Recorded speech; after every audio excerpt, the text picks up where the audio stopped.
Welcome back. We are talking about 1.3, linear functions, slope, and applications. This is part 2.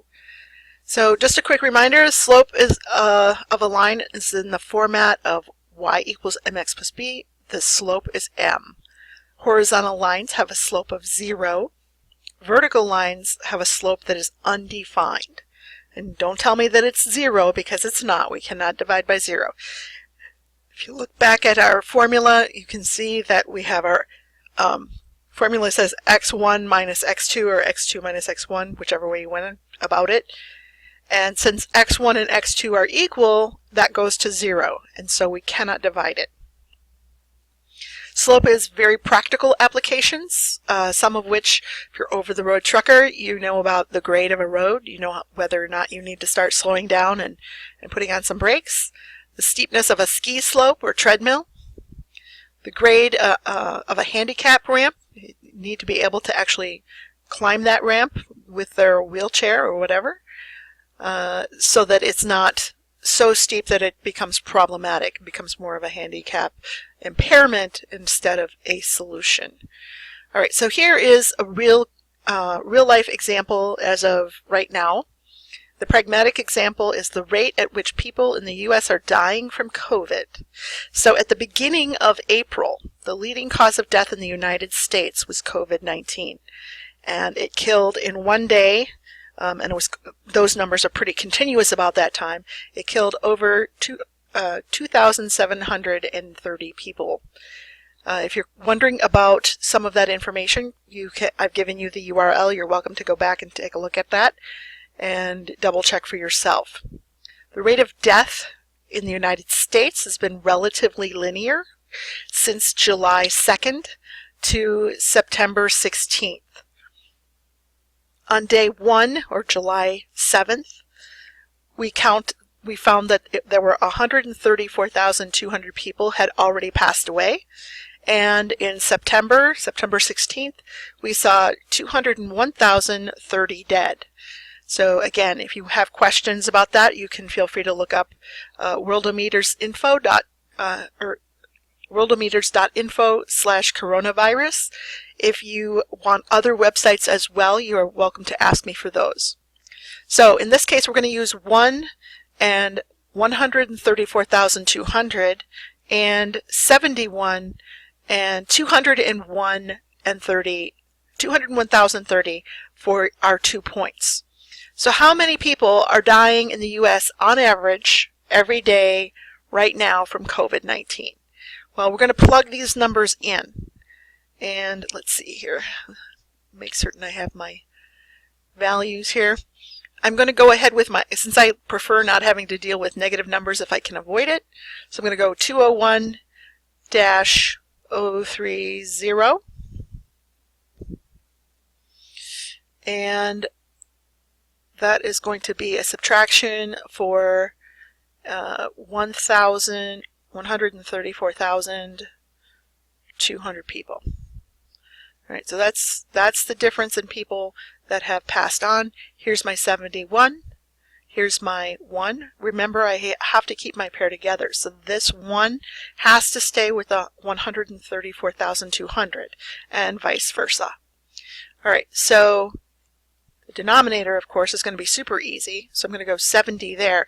I'm going to pull up my handy-dandy little calculator. It's actually something you can get for free. Download through, I believe it's through Chrome. So I'm going to go ahead and clear this off. So I have 201,030 minus 134,200, and that is going to give me 66,830. 66,830 divided by 70. And again, I'm going to grab my calculator. It's really cool having a virtual calculator. So I'm going to take this answer and I'm going to divide it by 70. That's going to give us 954. I'm going to round that up because we don't have 0.7 people running around. So it's 955. 955 people per day are dying of COVID-19 in the United States. Now, I want to compare that to India. India has 4 times the population of the U.S., right? 4 times the population. And if you want to get super precise, I've given you that number.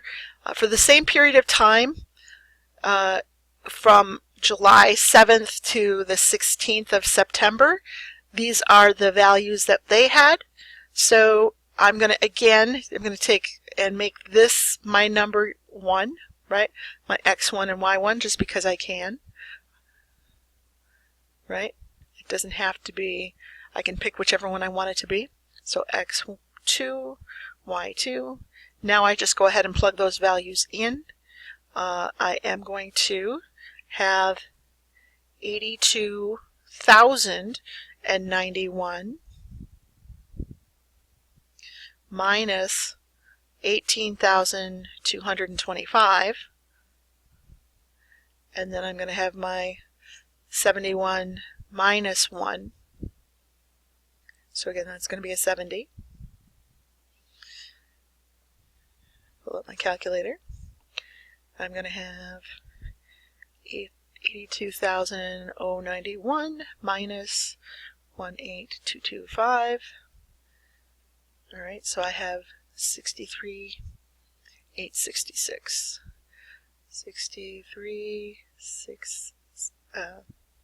866.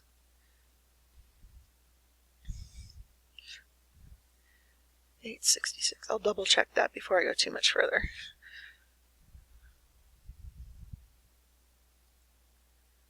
Yep, okay. And then we're going to divide that by 70. So that's going to give us 913 people.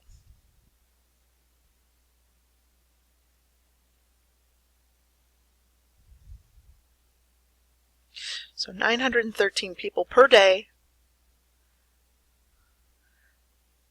are dying in India. But keep in mind they have 4 times the population.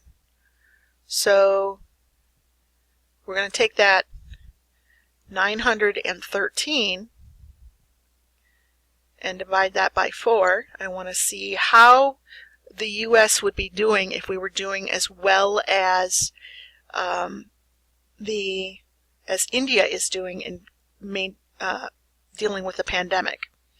So I'm going to have 913 divided by 4. And actually, they have more than 4 times our population. So this is going to give me 229. 229 people per day. If we were handling things as well as India, that's how many people would be dying a day in the U.S. All right. I'm at 8 minutes.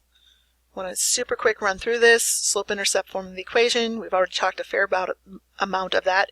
Y equals mx plus b, or f of x equals mx plus b. If you're given a single point in the slope, or you're given 2 points, you can find the slope-intercept and the equation of the line.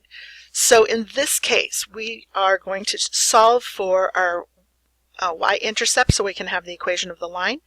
I am told that I have the slope of 3, and the point 540 falls on my line. So 40 equals 3 times 5 plus b. So I have a 40 equals 15 plus b. And I have a 25 equals b. So I've got all my pieces of information now. I haven't yet written my actual equation of the line, though. So I'm going to say f of x equals 3x plus 25. And there's my equation of the line. I can do the exact same thing here. Again, I'm going to take my 2 points. I have to find my slope first, and then I can find my intercept, and then I will have my equation of the line. So I'm going to go with 160 minus 100 all over 5 minus 3. So I have 60 divided by 2. And so my slope is going to be 30. Now, I'm going to take one of those 2 points. I don't take both of them. I take one or the other. I'm going to take the one that I think is easiest. So now that I've got my slope is 30, I'm going to say 100 equals 3 times 30, or 30 times 3, I should say. Let me go and erase that. So I'm going to have 30 times 3 plus my b. So when I go ahead and do that, I'm going to have 100 equals 90 plus b. So that's going to tell me when I subtract 90 from both sides, I have a 10 equals b. So now I have all the information, but I still have not written the equation of the line. So my equation of the line is going to be y equals 30x plus 10. All right, and we're done.